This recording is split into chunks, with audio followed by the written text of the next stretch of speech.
Hi, everyone. My computer's showing funny stuff. Hello, everyone. And here we are again, midday, Thursday, April. I don't know what the date is. Anyway, welcome. And today we're going to be looking at spondylosis as a disease process. So thanks to everyone for comments throughout the weeks that I've been presenting these posts. Hi, Yanni. Guess that means you can hear me, so that's good. And so a lot of these things have evolved over or as a result of your input. So thank you very much for all of that. It can become a bit challenging sometimes to try to figure out what we're going to talk about next. But you've all been really great in terms of giving me ideas. Yes, she's protesting, Yanni. Hello, Carol. So before I go any further, I do want to say that for those of you that sign in via the SmartVet page, what you may not know is that myself and Dr. Marisa purchased SmartVet in February from Dr. Nadine Moore, and we are in the process of rebranding it and changing it into an animal health and hydro facility. Lockdown kind of like caught us, has set that back a little. But if you are tuned in from the SmartVet page, I don't see, although I'm cross-posting, I don't see the comments from the SmartVet page. So if you want to interact during the video, and if you want to stay updated with the replies and the other videos and the other photos that we may post following on from the live broadcast, please like and follow the Animal Health and Hydro Facebook page. And that way you'll be certain not to miss anything. Okay, so spondylosis is a disease of the spine, of the skeleton around the spine. Well, not strictly, of the discs as well. Okay, so we are talking, Mr. Bones is here waiting.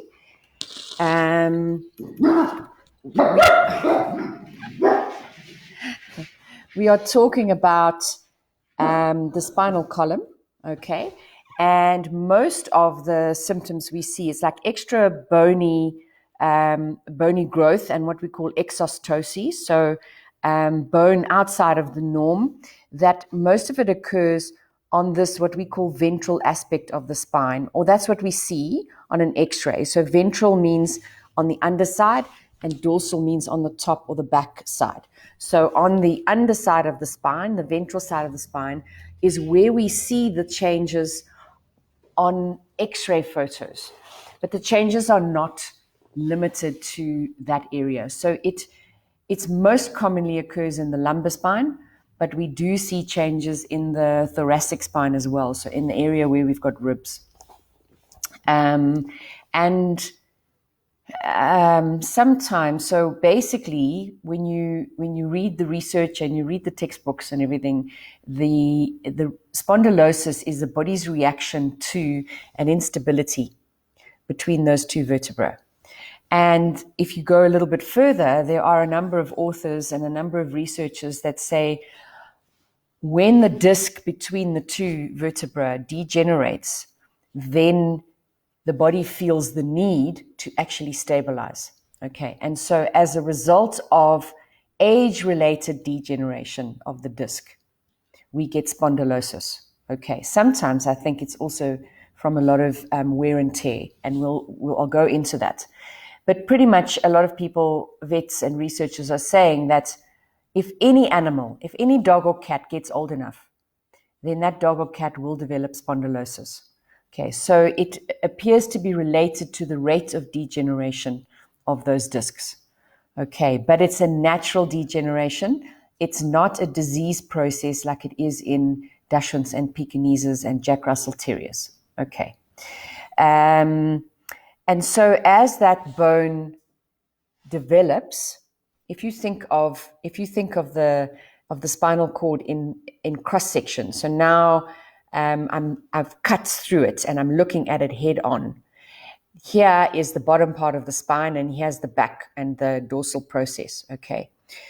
When we X-ray, we see the changes here at the bottom. So they change at the bottom. They begin at the bottom and they begin between the two discs. So then they start to move they start to grow from the one disc to the other disc. And so between two vertebrae, we can actually see with time a bridge between the two vertebrae. Okay, so that's progressive. But when we are looking at it like this as well, okay, the changes are not limited to the bottom. As the bones continue to grow, they also start to grow around the outside of the body of the vertebra. Okay, so they grow. If I show you Mr. Bones, what I'm talking about is, let me just balance him, sorry, is the bottom here, okay, is where we see it between two vertebra, okay, but it actually also starts to grow up the side of the vertebra. And I don't know if you can actually see it on Mr. Bones. If you have a look kind of like near the top there, you can see a hole in the vertebra, okay? Each vertebra has a hole, and the hole is there for the nerve to exit from the spinal cord. Here's the hole, here's the body, here's the spinal cord. The nerve then exits or enters through that hole. Okay. So when we have bone that continues to encroach further up, we can get bone that starts to actually impinge on the nerve root as it comes out of the spine. And in my opinion, that's when we really start to see severe pain, and we start to see neurological problems. So we start to see weaknesses. We start to see dogs walking strangely. Okay, so when we can often find spondylosis on an X-ray, and it's not causing symptoms. So it's what we call incidental. The other area where we often get spondylosis is right here at the back. So this is the pelvis, and right here we've got the sacrum and the last lumbar vertebra. So that's the seventh in dogs. Dogs have 7 lumbar vertebrae, I think so do people, and the sacrum. So at the lumbosacral junction, it's a very, very mobile joint. At that area, we will often get spondylosis. So that's where I'm talking, you know, when we have dogs that do a lot of stuff, and there's a lot of movement, I think that also predisposes that specific joint to extra spondylosis. Sorry, Ian, what do you mean about mentioning the nerve anatomy? As the nerve comes out from the spine, through the bone, and out to the rest of the body, to the muscles in the legs, when the spondylosis grows over that and starts to encroach on the nerve as it leaves the spinal cord, that's when I think we see a lot of problems. Okay, so I hope that's answered your question. Okay, so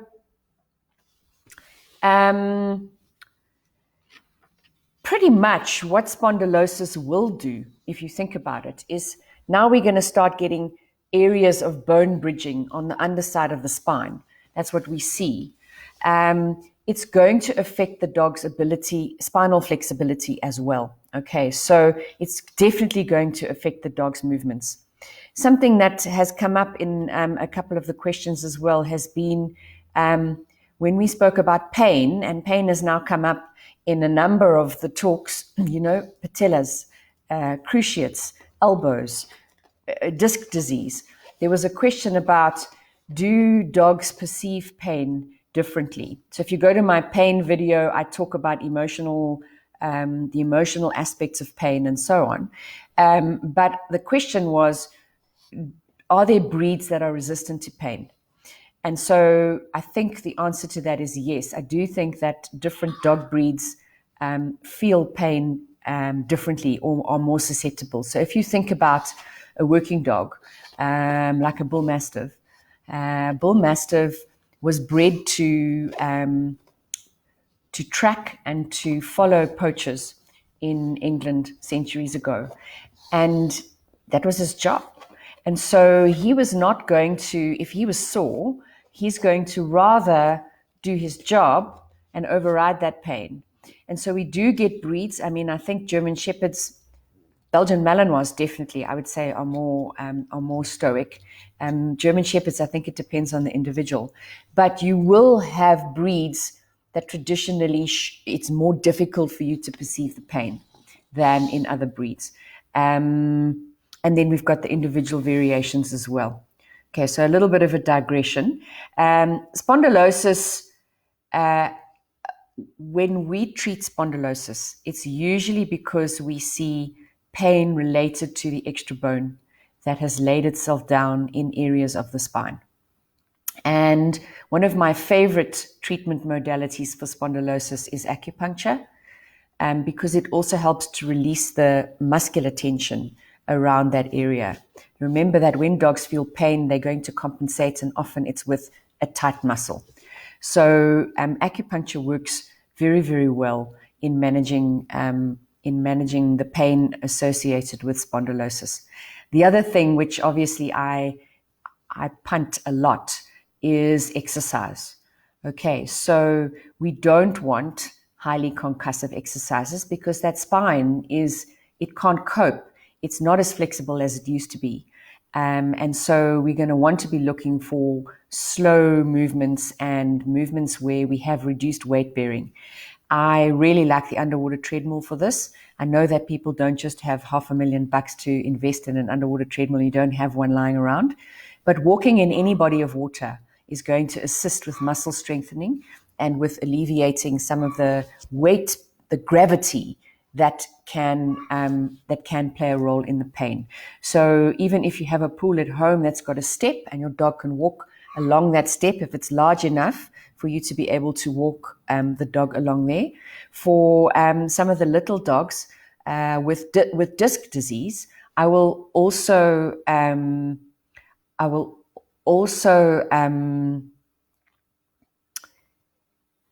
advise that they go and buy a little shell or one of those little blow-up pools in the summer on the Highveld in Gauteng. The days are warm enough that you don't actually have to warm up that water. And then we walk the dogs either clockwise or anti-clockwise, usually both ways, or we do figure of eights in that pool.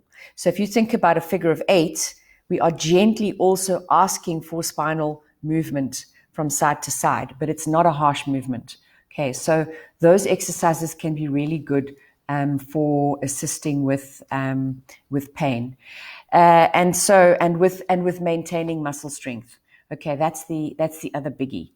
When we start to get neurological symptoms, what are we going to see? Okay, we're going to start seeing that the dogs basically become quite weak, usually in the hindquarters, because it's the lumbar spine that is most often affected. Okay, so we can start to see the back end start to droop. We can start to see a loss of muscle. If you become good at looking at how your dog moves, a lot of those dogs will shift their weight forward onto their front legs, and therefore they'll carry less on their back legs because it's painful. The back is sore, and so they lose muscle. When things get quite bad, you'll notice that the dog doesn't actually lift the legs anymore, but tends to drag the toes as it walks, and they kind of like shuffle. So for those of you that have been watching Dylan's Daily, you'll see Dylan kind of like shuffles. Okay, that's very exaggerated. In dogs with spondylosis, it's not that exaggerated, but you can see less of an inclination to lift the foot and more of a drag and a sideways movement as opposed to a lift of the leg.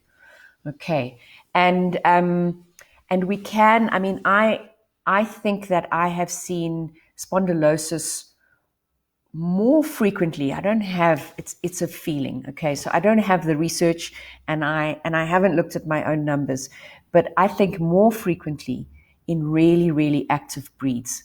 I see it often in huskies, okay, and definitely in Staffordshires, definitely in Ridgebacks, and so those dogs are all quite active. Okay, so I think also the more strain we put onto that joint, the quicker the degeneration will occur, the more the body will feel the need to actually start to stabilize that joint. Okay, and so we are looking at. Sorry, I've lost my train of thought.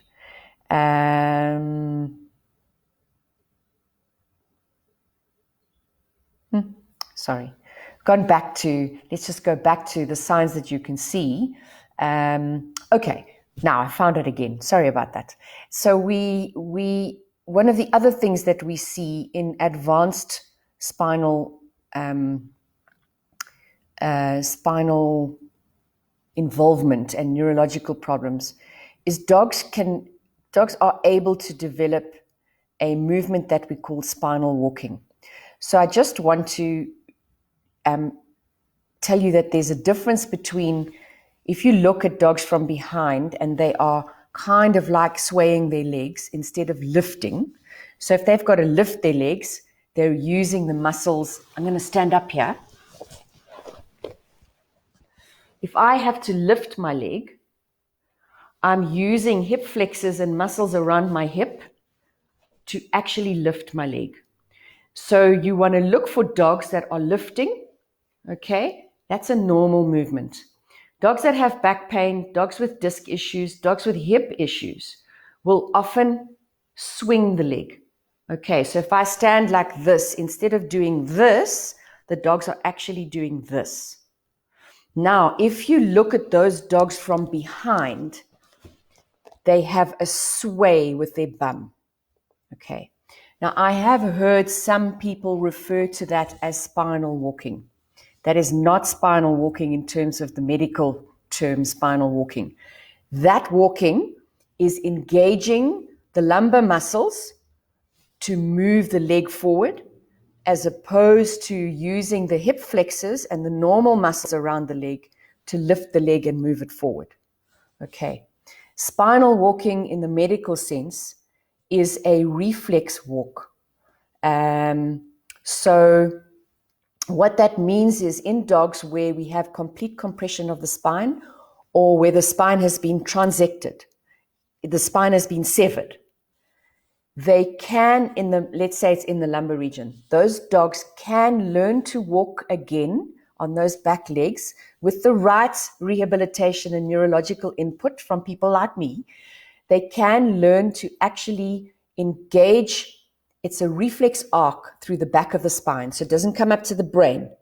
So there's no thinking, but they can actually start to engage those legs and move in a spinal walk. So the movement is driven through the spine only, okay? And those back legs are totally uncoordinated to the front legs. So you will not see a normal walk in those dogs. Okay, I see there's a question, is spondylosis the same as arthritis? Arthritis, anything itis, is an inflammatory condition. Spondylosis is not inflammatory. It is a condition that develops as a result of an instability in the spine. Sometimes you will hear vets and people talk about spondylosis as spinal arthritis. It's not strictly correct. Okay, but sometimes people will use that term. Thanks for the question. Okay, so the last thing I want to talk about with regards to the symptoms is sometimes dogs will pace. So a dog's walk is a 4-beat gait. They're using each of those legs individually. So it's right hind, front hind, left hind. Sorry, right hind, right front, left hind, left front is the way that they walk. They will do in breed circles, they will do an amble, which sometimes for us is called a pace. And pretty much what happens then is that I'm not even going to try and demonstrate it. The two legs on the left move forward together. and then the two legs on the right move forward together. So they kind of like sway along as these legs. So think about a giraffe. That's how a giraffe walks. Okay, it's normal for a giraffe, not normal for a dog. Okay, so that pacing is a compensatory gait, because if you think about what happens, if I'm moving both legs on the one side forward, and then I'm moving these legs on the other side forward, all my spine is staying straight and moving from left to right. Whereas if I'm doing my normal gait, my spine actually has to twist. Okay, so for dogs with spondylosis and a lack in flexibility, it's easier for them to actually just move like this instead of to move properly and engage the spine. And therefore the muscles are not being engaged properly, and therefore we get muscle loss. Okay, I mean, I can't believe the 20 minutes is up already, but that's just, so spondylosis is usually in the early phases. We can find it as an incidental finding when we're looking for something else in the dog. As it progresses, it starts to cause pain, despite what the textbook says. And as it gets even more progressive, it can result in some neurological symptoms. Okay, and look out for the changes in the movements that I've discussed. And hydrotherapy is absolutely brilliant for treating spondylosis. So tomorrow we're going to have a look at the request again of you. We're going to have a look at a handful of exercises that you could use at home to assist with strengthening your dog. So I'm not sure that there is scope to do every different disease condition. So I'll give you some of the basics tomorrow. Hopefully, Shami willing. Hopefully, Shami will be willing to assist with the demonstrations. Anyway, it should be a lot of fun. So please join me tomorrow for the last one for this week, and we'll see what my dog will give us. And thanks for joining me, and thanks for the comments, Angela. Thank you. Nice to see you all the way down from Cape Town. All right. Have yourself a fabulous Thursday afternoon.